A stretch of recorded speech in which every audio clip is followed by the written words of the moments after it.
Hello दोस्तों, नमस्कार। मैं हवा सिंह चहल, संपादक आपका संदेश। दोस्तों, आजकल कांग्रेस के अंदर काफ़ी उठापटक शुरू हो चुकी है। ज्यों ही यूथ कांग्रेस के चुनाव हुए उसके बाद से अभी आरोप प्रत्यारोप का सिलसिला रुका नहीं है। पहले दबी जुबान में था, अब खुलकर सामने आने लगे हैं। इस बात में कोई दो राय नहीं है कि यूथ कांग्रेस के चुनाव में हरियाणा प्रदेश में दीपेंद्र हुड्डा का काफ़ी दबदबा रहा और अधिकांश सीटों पर दीपेंद्र हुड्डा के ही कैंडिडेट जो उसने उतारे थे वो जीते हैं। लेकिन कुछ जिलों में जहां जिसका जुगाड़ बढ़ गया था उन्होंने अपने अपने समर्थक मैदान में उतारे थे।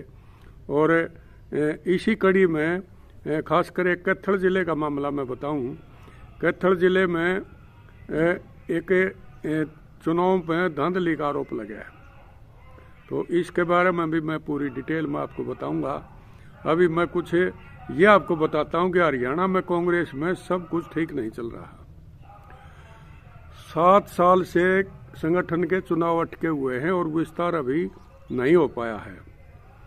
और चुनाव की जो सूची हरियाणा में जारी होनी थी वो अभी रुकी हुई है, क्योंकि कांग्रेस हाईकमान के पास वो सूची अभी अटकी हुई है।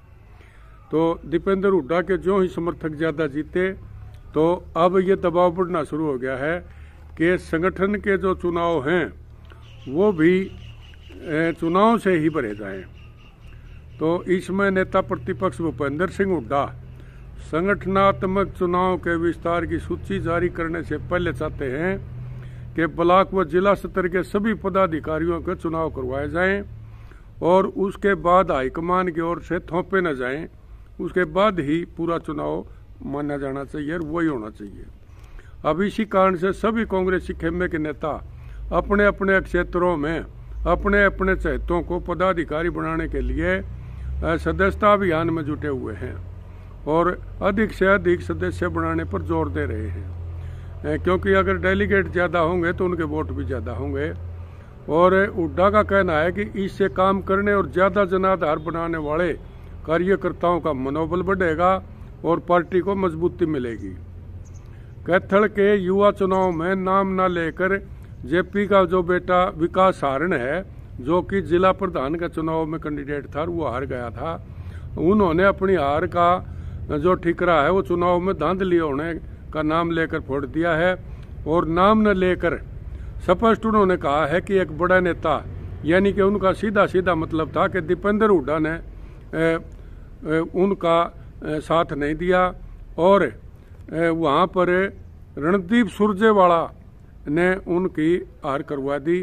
तो ये सीधा सीधा उनका आरोप है, क्योंकि कैथल के अंदर खासकर जेपी और रणदीप सुरजेवाला का ही दबदबा माना गया था, क्योंकि कलायत से जयप्रकाश जेपी विधायक हैं और जिला कैथल में जो खास कैथल हल्का है वो दीपेंद्र सुरजेवाला का गढ़ बताया जाता है।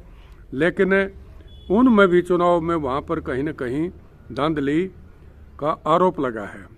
और कैथल के चुनाव में जिस तरह धांधली हुई, विकास हारण ने ये कहा कि वो जिला प्रधान की दौड़ में थे और किन्हीं कारणों से चुनाव में धांधली होकर अचानक चुनाव परिणाम बदल गए और रणदीप सुरजेवाला का जो समर्थक था सतीश चहल, उसने विकास हारण को हरा दिया।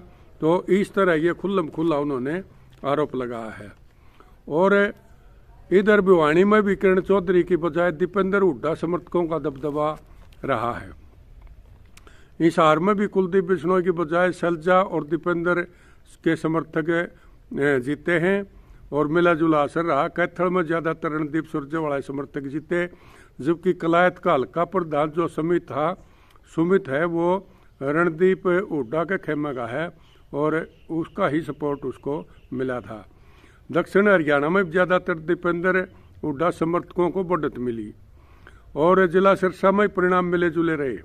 रोहतक, झज्जर, सोनीपत में एक तरफा दीपेंद्र समर्थक जीते हैं तकरीबन। अब पार्टी विस्तार से पहले ये देखना चाहेगी कि किस खेमे के किस नेता को जिला प्रधान बनाया जाए, किन को ब्लॉक प्रधान बनाया जाए, किन को किस पद से नवाजा जाए।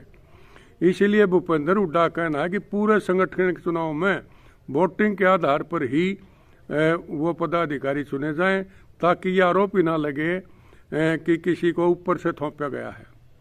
अब देखना होगा पार्टी हाईकमान संगठन विस्तार से पहले चुनाव करवाता है या अपने चहेतों को कहीं न कहीं थोपता है या ऊपर से कोई इनाम देकर उनको मैदान में चौधर करने के लिए भेजता है। ये देखने वाली बात होगी। हाँ, इतना जरूर है कि पूरी तरह से कांग्रेस में सही कुछ नहीं चल रहा, क्योंकि गुटबाजी अब भी बरकरार है।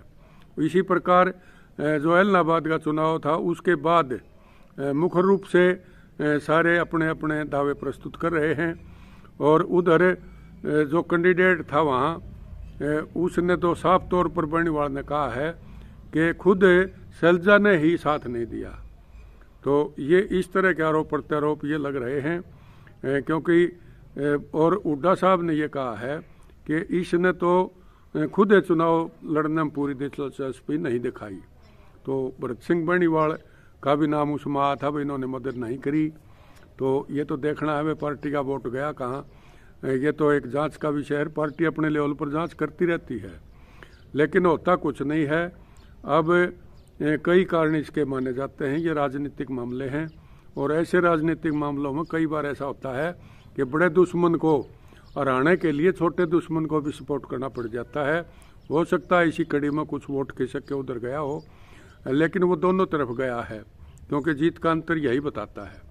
और इसी प्रकार जो पूरे प्रदेश की राजनीति है वो आज जगह जगह किसान आंदोलन चले हुए हैं, और बहुत ज़्यादा किसानों की संख्या अब बढ़ेगी, क्योंकि बॉर्डर पर नए नए फैसले अब किसान लेंगे। अभी बिजाई का समय है, जीरी का सीजन लगभग समाप्ति की ओर है। अभी कुछ इलाकों के अंदर जीरी बची है, खरीद फरोख्त अब बंद हो गई है। अब जो जो फसल नज़दीक लेंगे किसान खेतों से, क्योंकि हमारा जो इलाका है ये इधर महम के आसपास का और हाँसी का, इस इलाके के अंदर जींद का भी एक बड़ा भाग अभी फसलें यहाँ पड़ी हैं, और ये अब कटाई पर जोर शुरू हुआ है, क्योंकि ये पछेती किस्म यहाँ बीजते हैं। और जहाँ गेती फसल है वहाँ लोग अब फुर्सत में आ जाएंगे, क्योंकि तुरंत प्रभाव से वो अपनी जीरी को बेचकर और गेहूं की बिजाई करके खाली हो जाएंगे, और वो सारे बॉर्डर की तरफ कूच करेंगे। अब किसान आंदोलन देखते हैं कितना लंबा खींचता है। इधर हाँसी में भी किसान आंदोलन पूरे जोर शोर से चला हुआ है। कल जींद की मीटिंग में भी यही फैसला हुआ है कि मांगे न मानने तक धरना नहीं उठाया जाएगा, और अगली जो रणनीति है उनकी वो 19 तारीख को उन्होंने कहा है कि 19 तारीख को कुछ और नया ऐलान करेंगे। और इसी प्रकार पूरी कोशिश उनकी ये होगी कि आंदोलन को कमज़ोर मानकर सरकार भी ना चले, क्योंकि ये आंदोलन पूरा जोर पकड़ सकता है। बहुत से किसान नेताओं का ये मानना है कि अब दिल्ली की तरफ कूच करके और दिल्ली के अंदर धरनों की संख्या बढ़ाई जाए, और किसी न किसी तरीके से दिल्ली के अंदर एंट्री करके और सरकार पर दबाव बनाया जाए, और जंतर मंतर पर या रामलीला ग्राउंड में या फिर संसद भवन के आसपास कुछ ऐसे इलाके चिन्हित करने के वो फिराक में हैं जहां किसान पहुंचकर अपनी आवाज़ बुलंद कर सकें, और आगे जो सेशन है उस लोकसभा के सेशन में ये दिखा सकें कि भाई हम किसान अभी तक संतुष्ट नहीं हैं। तो अब देखना है कितना लंबा ये आंदोलन चलता है, सरकार इनकी सूद लेती है या नहीं लेती है, ये देखने वाली बात होगी। हाँ, इतना ज़रूर है अब किसान जो ही खाली मूड में आए तो उसी टाइम आंदोलन में ज़्यादा से ज़्यादा हाजिरी अपनी दर्ज कराएंगे। टोल बैरियरों पर भी अभी हाजिरी बढ़ेगी, और अब अगला जो उनका वो निर्णय होगा, ये जैसे हाँसी में ही मैंने कल पता लगा कि वो अब गेट जो खुला है कोर्ट का, वो चाहते हैं कि वे चारों साइड से इसके रास्ते बंद कर दिए जाएं। तो ये देखना होगा प्रशासन किस ढंग से इनसे निपटेगा, और किसान किस बात पर जाकर ये राजी होते हैं, सरकार इनकी सुनाई करती है या नहीं करती है, आगे की रणनीति क्या होती है, ये अभी देखने वाली बात होगी। दोस्तों, आज इतना ही। अगर आपका संदेश चैनल आपने सब्सक्राइब नहीं किया है तो इसे सब्सक्राइब कर लें, और अगर आपको ये अच्छा लगता है तो दोस्तों इसे लाइक कर लें और शेयर ज़रूर कर दिया करो। दोस्तों, ज़्यादा से ज़्यादा इसके सब्सक्राइबर बनाओ, और ज़्यादा से ज़्यादा शेयर करके ये आपका अपना चैनल है, इसे कामयाब करें। और जो ही कोई नई खास खबर हमारे पास आएगी हम कोशिश करेंगे कि जल्दी से जल्दी हम आप तक नई खबर लेके पहुँचें। और किसी भी प्रकार का आपका संदेश है वो हर शासन प्रशासन तक और आम जनता तक पहुँचे, यही हमारा प्रयास होता है। आज इतना ही, अगले एपिसोड का इंतजार कीजिए। तब तक के लिए नमस्कार, जय हिंद दोस्तों।